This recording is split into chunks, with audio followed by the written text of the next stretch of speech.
2026년 부활주의를 맞아서 성도들 중에 매년 부활주의를 맞아서 그냥 부활주의를 맞는구나, 이러한 부활주일이 아니라 한 해 한 해 부활주의를 맞으면서 여러분의 가정과 또 삶과 건강과 모든 일에 부활의 역사, 다시 회복되는 역사가 나타나기를 축복합니다. 특별히 금년 한 해 2026년 부활주일에 개인적으로 감사한 여러분들이 계십니다. 자녀들이 부활주일을 맞아 교회로 찾아 나온 가정들도 있고, 또 이런저런 문제로 주님 앞에 기도한 대로 또 응답받는 분들도 있었습니다. 매주가 부활주일이 되어서 여러분 우리의 삶의 어려운 가운데서 해방이 되는 이러한 역사가 있기를 축복합니다. 고린도전서 15장은 부활장으로 부활의 교리를 치밀하고 빈틈없는 논리로 바울이 전개하고 있습니다. 그래서 고린도전서 15장은 부활장으로 유명합니다.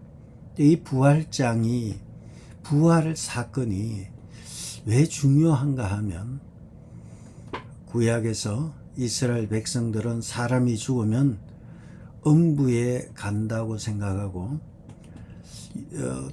육신의 부활에 대해서 회의적이었고, 그리고 서양 철학에 있어서 양대 산맥이 주데이즘, 유대교와 헬라 철학입니다. 유대교와 헬라 철학이 서양 철학의 근간을 이루는데, 유대교의 영향을 받은 분파가 사두개인들입니다. 이 사두개인들, 유대교의 영향을 받는 유대교 분파인 사두개인들은 영혼 불멸과 육체의 부활 모두를 부인합니다. 죽으면 nothing이라는 거예요. 끝이라는 거죠. 반면에 헬라파, 그리스 철학에서는 바리새인들이 여기 영향을 받게 되는데요. 영혼 불멸은 믿지만 육체의 부활은 부정합니다. 믿지 않습니다. 그러니까 이게 어렵잖아요. 유대교, 또 헬라 철학, 이렇게 어렵지만 결론만 말씀드리면, 모든 제 철학과 모든 사상은 육체의 부활을 믿지 않습니다. 육체의 부활은 있을 수 없고 믿을 수 없는 것이 사람들의 상식이에요. 왜냐하면 죽은 자가 살아난다는 것은 믿을 수 없기 때문에 그래요. 이것은 과학적으로, 의학적으로 예외가 없기 때문에 변함없는 진리로 받아들이고, 그러다 보니까 이러한 모든 당대의 세 분파, 구약과 유대교와 헬라 철학 등 모든 제 사상파와 종교에서는 육신의 부활을 믿지 않거나 회의적이었습니다. 이러한 영향을 받게 되니까 당연히 고린도 교회에서도 육체의 부활을 부인하는 자들이 발생한 것이죠. 그러다 보니까 12절에서 죽은 자 가운데서 살아나셨다 전파되었거늘, 그리스도께서 살아나셨다고 전파되었고, 살아나셔서 40일 동안 이 땅에 거하시면서 제자들과 함께 하신 것이 분명하였는데도 불구하고 사람들의 머릿속에는 너희 중에 어떤 사람들은 어찌하여 죽은 자 가운데 부활이 없다 하느냐, 육신의 부활은 절대 일어나지 않는다, 이러한 경험에 근거해서 세상의 사상과 철학에 근거해서 부활을 믿지 않는 사람들이 고린도 교회에 있었던 것입니다. 지금 이 편지는 고린도 교회에 썼던 것입니다.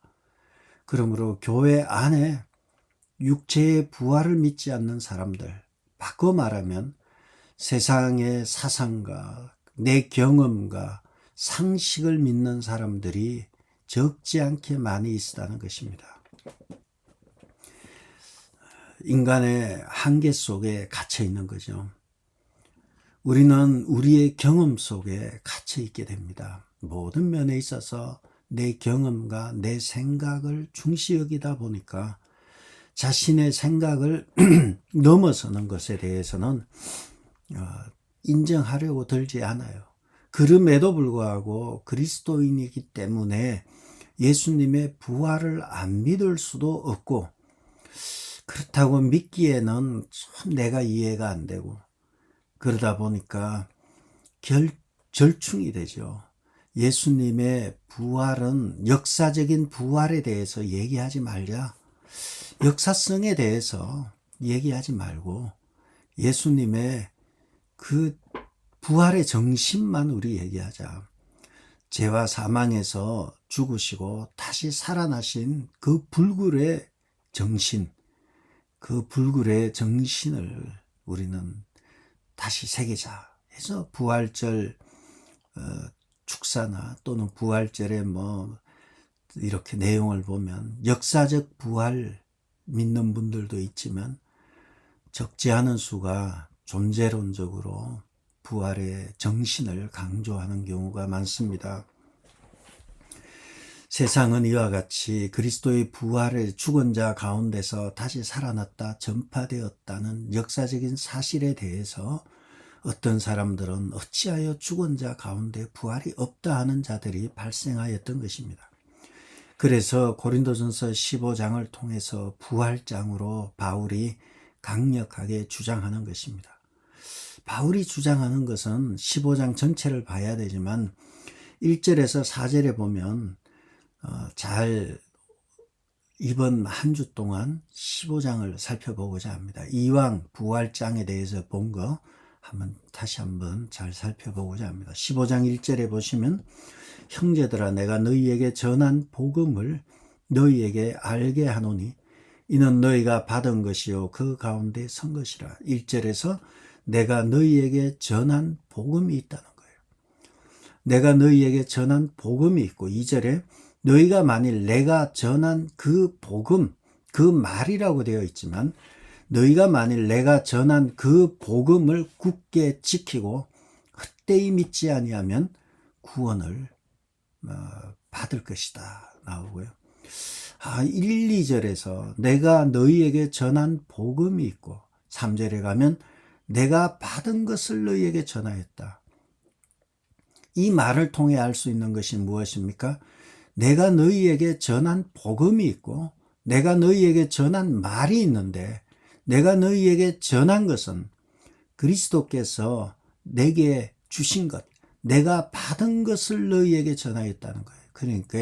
그러니까 이 사투리 안 쓰고 그러니까 이 바울의 얘기는 내가 너희에게 전한 것은 내 머리에서 나온 게 아니라는 거예요. 내 생각대로 그냥 막 말하는 거, 이것을 이렇게 자기 생각대로 막 말하는 것을 전문적인 용어로 찌끄린다 이렇게 하는 거예요. 자기 생각대로 막 얘기하는 거 아니라는 거예요. 내가 너희에게 전한 복음과 내가 너희에게 전한 그 말은 그리스도께서 내게 주신 내가 받은 것이라는 거예요. 내가 받은 것이 무엇입니까? 이는 성경대로 말씀하신 대로 그리스도께서 우리를 위해 죽으시고 장사 지낸 바 되셨다가 저리로서 사흘 만에 장사 지낸 바 되셨다가 성경대로 사흘 만에 다시 살아나셨다. 이 내가 받은 것이 바로 성경에 있는 대로, 내 말이 아니라 성경에 있는 대로, 내가 받은 대로, 내가 그리스도께 받은 대로, 성경에 기록된 대로 그리스도께서 우리를 위해 죽으시고, 이것이 무엇인가요? 3절에 있는 성경대로 그리스도께서 우리 죄를 위하여 죽으셨다. 십자가가 되고요. 그 다음에 장사 지낸 바 되셨다가 사흘 만에 다시 살아나셨다. 이것은 부활이 됩니다. 그러므로 내가 받은 것은 무엇인가 하면 십자가와 부활을 받았다는 거예요. 십자가는 무엇인가? 우리 죄를 위하여 죽으셨다는 것입니다. 그리스도께서 그리스도의 십자가라는 것은 그냥 나무로 된 십자가의 개념이 아니라 그리스도께서 우리를 위해 죽으시고 장사 지낸 바 되셨다가 사흘 만에 다시 살아나셨다. 부활을 말하는 거죠. 그렇다면 이미 바울이 전했던 것은 그리스도의 십자가와 부활을 전했던 것입니다. 이것을 내가 받았고 내가 받은 이것을 내가 너희에게 전했다는 거예요. 그 말을 굳게 지키고 믿으면 구원을 받는다는 것입니다. 이 얘기를 1절에서 4절까지 하고 있습니다. 결국 우리가 지금 15장 내용을 보면서 갈등이 일어나는 거예요. 첫째 문제는 세상의 논리와 세상의 철학과 세상의 과학은 예수는 죽었다는 거예요. 그리고 부활은 꿈도 꾸지 말라는 거예요. 그러나 성경은 말하기를 성경대로 그는 우리 죄를 위해 죽으셨다. 그리고 사흘 만에 다시 살아나셨다. 부활을 강력하게 전가하였던 것입니다. 그리고 이 부활을 믿지 못하는 것이 우리 인간이기 때문에 예수님께서 사흘 만에 다시 살아나셔서 이 땅에 40일 동안 제자들과 함께 계셔서 12제자와 바울과 그리고 500여 명의 제자들에게 일시에 나타나시고 그리고 사람들이 보는 가운데 하늘로 성천하셨다고 성경은 기록하고 있습니다. 그럼에도 불구하고 내가 믿을 수 없다는 거예요. 내 머리로 내 생각으로는 믿을 수 없다는 견해가 있기 때문에 바울은 절대 그렇지 않다는 거예요. 그분은 죽으시고 부활하셨다. 그것을 믿는 사람은 구원을 받는다는 거예요. 그러다 보니까 기독교의 출발은 부활에서 출발합니다. 기독교는 그리스도의 십자가와 부활이라는 큰 양날개라 해도 되고 중요한 구원의 중요한 요소라고 말할 수 있겠지요. 그리스도의 십자가와 부활은. 그러나 십자가가 없는 부활이나 부활이 없는 십자가는 의미가 없어요. 특별히 이 부활이 없는 십자가, 부활하지 않았는데 십자가에서 죽으셨다. 그게 무슨 의미가 있어요? 그러면 저나 여러분이나 아무런 의미가 없어요. 부활을 안 했는데 거기에 뭐 하려고 달려들어 신앙생활하고 시간 낭비하고 오늘도 이 새벽에 이렇게 나오고 그러겠어요? 부활 안 했는데 미친 짓이라는 거예요. 부활 안 했는데 우리가 왜 이러고 있겠어요? 여러분 참 지혜로운 거예요. 진리에 서 있는 것은 지혜로운 거예요. 지혜로운 사람은 공부를 많이 하고 그냥 판단력이 좋고 똑똑하고 물론 말이 맞지만 성경에서 말하는 지혜는 여호와를 아는 것이 지혜의 근본이에요. 여호와를 경외하고 여호와를 아는 것이 지혜의 근본이고 이것은 배운 것과 관계가 없어요. 진리를 아는 것이 지혜죠. 기독교의 출발은 이 부활에서 출발하고 있습니다. 부활하신 이 날이 얼마나 중요한지 안식 후 첫날, 바로 안식 후 첫날이 안식일이 토요일이잖아요. 안식 후 첫날 주일을 우리는 부활절로 부활주일로 지키고 이 날을 주일로 우리는 보는 것입니다.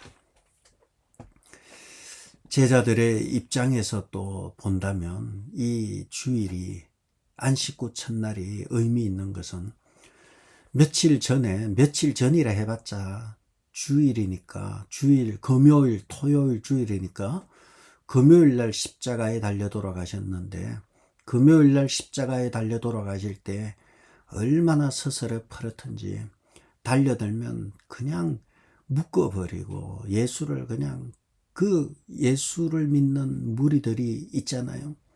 그런데 그들의 눈에 로마 군병의 눈에 보면 내란수계가 되는 거죠.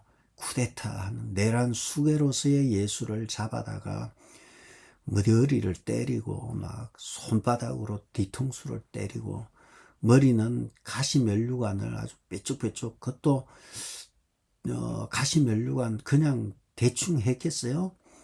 아주 머리에다 대고 꾹 눌러버려 가지고 머리에는 피가 터지고 그리고 끌고 가서 두드려 패고 옆구리에 십자가에 달아놓고 옆구리를 창으로 찌르고 조롱하고 뭐 이러한 끔찍한 일이 그저께 있었어요. 그저께 끔찍한 일이 있었고 그 끔찍한 일이 얼마나 무서운지. 사람은요 그렇게 잘난 사람 없어요. 고문 앞에 약해요. 고문 앞에 약하고 매 맞으면 약해요. 데려다 놓고 두드려 패는 장면을 보면서 베드로는 내가 주와 함께 죽을지언정 결코 버리지 않겠다 하였지만 예수님을 세 차례나 저주하고 부인했던 것이 베드로예요. 자기의 서성이 매 맞는 거 보고 두드려 맞는 거 보고 구타당하고 고문당하는 걸 보고 제자들은 다 뿔뿔이 흩어지고 도망갔습니다. 그리고 그들은 무서워서 이거 어떻게 해야 되지? 이제 우리 3년 따라 다녔는데 허당이네 하고 집에 문을 걸어 잠그고 있었죠. 그때 주님이 제자들에게 나타나신 그날이 바로 부활주일 3일 뒤에 주일 아침이 주일 저녁이 되었던 것입니다. 그래서 그날을 제자들은 중요하게 여겼고 초대교회 제자들의 가장 중요한 메시지는 예수께서 살아나셨다. 그가 살아나셨다는 것이 가장 중요한 메시지가 되는 것입니다. 그러므로 우리는 복음이라는 것이 뭐 장황한 거 아니에요. 사실 장황한 거는 목사만 장황하면 돼요. 여러분들까지 장황할 필요는 없어요.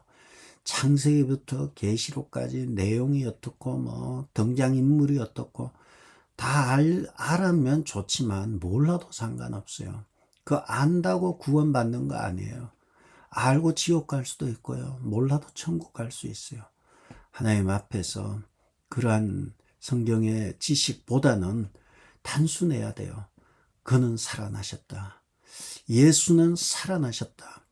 그는 며칠 전에 끔찍한 죽음을 당하고 옆구리에 창이 찔려 피를 쏟아내고 머리에도 피가 터지고 그런 죽었던 예수가 사흘 만에 다시 살아나셨다.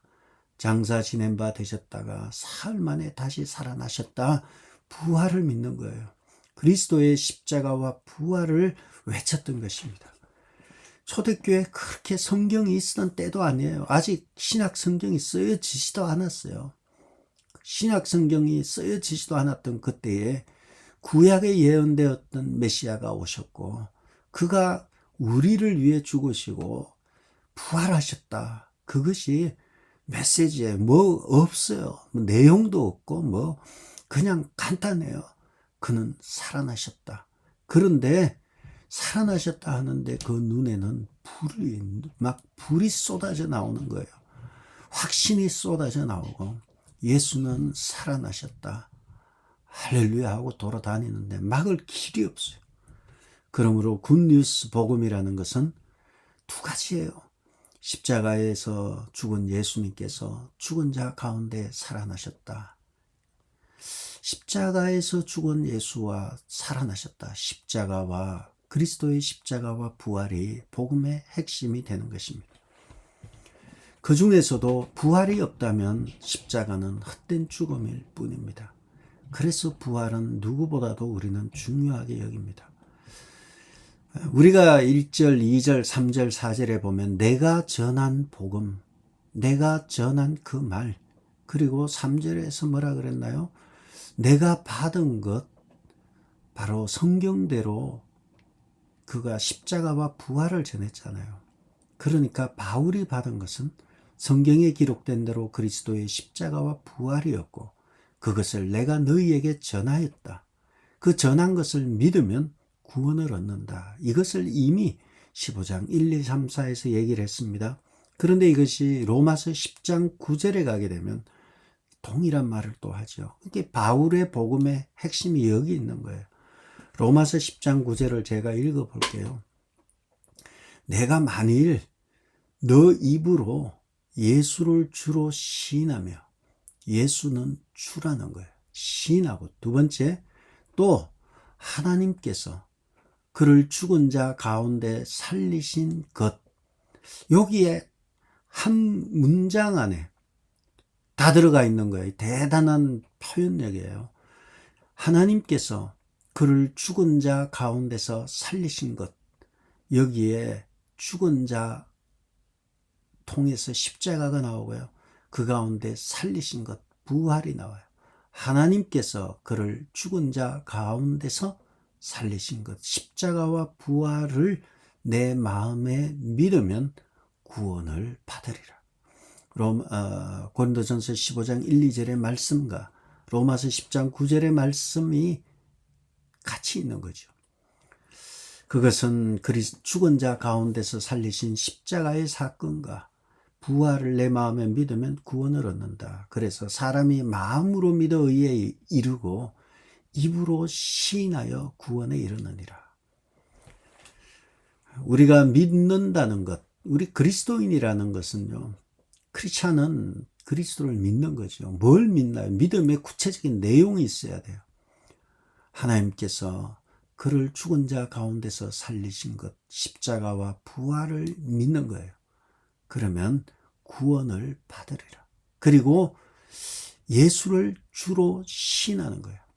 예수는 그리스도, 예수는 주, 예수는 하나님의 아들임을 시인하고 하나님께서 그 예수를 죽은 자 가운데 살리신 것을 믿는 것, 그게 믿음의 내용이에요. 그냥 믿습니까 하면 아멘 하는데 뭘 믿는지 몰라요. 그렇게 믿는 게 아니라 믿음은 십자가와 부활을 믿는 것이죠. 그리고 예수를 주라고 시인하는 것입니다. 예수를 주로 시인하여 구원에 이르게 되는 것입니다. 우리는 그래서 사도신경을 통해서 전능하사 천지를 만드신 하나님 아버지를 믿고요. 그 다음에 예수 그리스도를 믿고 그 다음에 성령을 믿는다 나오죠. 예수 그리스도는 무엇입니까? 예수 그리스도는 어떤 예수 그리스도를 믿습니까? 성령으로 잉태하사 동정녀 마리아에게 나시고 고난을 받으시고 십자가에 못 박혀 죽으시고 바로 이 십자가와 장사 지낸 바 되었다가 사흘 만에 다시 살아나셔서 하늘에 오르셨다. 이것이 무엇입니까? 십자가와 부활과 하늘에 오르셨다는 것, 성천이 되죠. 부활과 성천. 그리고 부활과 성천만 믿느냐? 그렇지 않아요. 그분은 전능하신 하나님 우편에 앉아 계시다가 저리로서 산자와 죽은 자를 심판하러 오시는 이제 곧 오십니다. 우리는 신약의 성도들은 오실 메시아를 기다렸다면 오늘날 우리들은 다시 오실 메시아, 저리로서 산자와 죽은 자를 심판하러 오실 다시 오실 메시아를 우리는 기다리고 있습니다. 그래서 기독교 복음의 핵심은 십자가와 부활이고, 그리고 그 중에서 기독교의 부활이 없다면 기독교는 죽은 종교에 불과합니다. 십자가가 없다면, 부활이 없다면 바울이 말한 대로 우리의 전파도 헛것이고 우리의 증거도 헛것이다, 이렇게 표현하는 것입니다. 그것이 14절부터 18절입니다. 14절 보시면 그리스도께서 만일 다시 살아나지 못하셨으면 우리의 전파하는 것 헛것이고 너희 믿음도 헛것이고 우리가 하나님의 거짓 증인으로 발견된다. 14절에 보면 우리가 전파하는 것도 헛것이고 우리가 하나님의 거짓 증인이 된다. 이것은 결국은 바울이 스스로 말하기를 우리 복음 전도자가 되겠죠. 복음을 전하는 우리는 우리가 전파하는 거 헛거고 그리고 우리가 하나님의 거짓 증인이다. 그러니까 결국 우리는 사기꾼이라는 거예요. 그리스도의 십자가, 그리스도의 부활이 다시 살아나는 것이 없다면 우리가 전하는 것도 그 뻥이고 우리가 하나님의 거짓 증인이니까 우린 사기꾼이라는 거예요. 그리고 우리만 그러냐? 너들도 그렇다는 거예요. 너들은 뭐가 문제라는 거예요. 너희 믿음도 헛거라는 거예요. 우리도 헛거고 너희도 헛거고 부활이 없다면 나는 완전히 이거 또라이고 너희도 또라이라는 거예요. 우리는 지금 부활도 없는데 이렇게 믿는 거는 참 바울이 말대로 다 헛거라는 거예요. 근데 헛건데도 불구하고 그냥 교회 열심히 나오는 거는 그거는 조금 정신에 문제가 있다는 거죠. 알고 그냥 헛것인 거 알면서 나오는 거는 좀 정신에 문제가 있는 거고, 그리고 헛것인데 그냥 모르면서도 헛것을 전하고 막 이렇게 하는 거, 이거 다 거짓말이라는 거예요. 사기라는 거예요. 이 작품이, 이 상품이 불량품인데, 불량품인 거 알면서 세일즈맨 이건 너무 좋은 거라고 막 뻥치는 거는 그 거짓 정인이래, 사기꾼이라는 거죠. 여기서 그친 것이 아니라 17절에서도 또 그 얘기를 해요. 그리스도께서 다시 살아나신 일이 없으면 또나 말이야 너희 믿음도 헛거고, 그러면 너희 믿음도 헛거고 너희가 여전히 죄 가운데 있고, 그리고 너희만 그런 게 아니라 그리스도를 믿다 죽은 사람들도 망하였다. 그리스도께서 부활하지 못하셨다면 우리는 다 뻥쟁이고, 너희 믿음 헛되고, 너희 믿음만 헛된 게 아니라 너희는 여전히 죄 가운데 있고, 예수 믿다 죽은 사람들도 다 그냥 절단 났다는 거예요. 아무짝에 뭐 희망도 없고 소망도 없다는 거예요. 예수 믿다 백날 열심히 믿다 죽어도 다 아무것도 아니라는 거예요. 부활이 없는데, 그 거짓인데. 그러니까 다 그냥 말짱황이라는 거예요. 전부 다. 그리스도의 부활이 없으면 아무것도 아니라는 거예요. 사람들은 무덤을 중시 여깁니다.